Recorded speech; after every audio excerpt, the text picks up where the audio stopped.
I headed out to a call of a piece of equipment that failed a safety audit. Apparently they had a panel that wasn't labeled, so I want to be here at the service equipment and I want to check that everything is labeled at the breakers. And now I'm going to go ahead and verify that all the panels in the electrical room have a label on them. So everything in here is labeled, so now it's time to head out in the wild and see what we can see.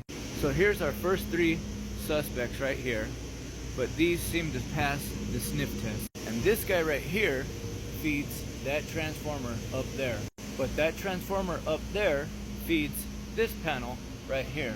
So it looks like from that transformer we stepped out the 208 3-phase. But all these guys right here seem to be in good standing at the moment.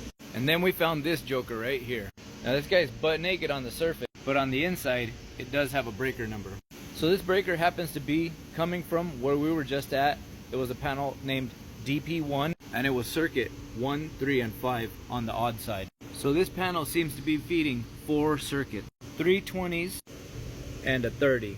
But the circuit directory is blank. So I'm gonna get this guy named and I'm gonna order a new service tag so that we can properly identify this guy in the future. Alright, so I got the panel labeled and I named it panel FW for filament wind department.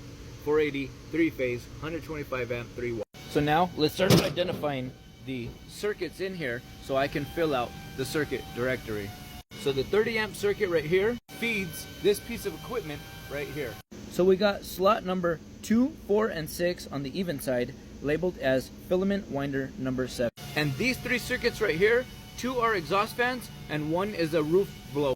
So we'll open these disconnects and we'll try to figure out which one goes to each breaker. So this first disconnect goes to circuit 1, 3, and 5. And the second disconnect goes to circuit 7, 9, and 11.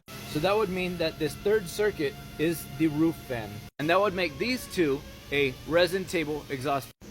Okay, so now I got these 3 circuits filled out on my circuit directory.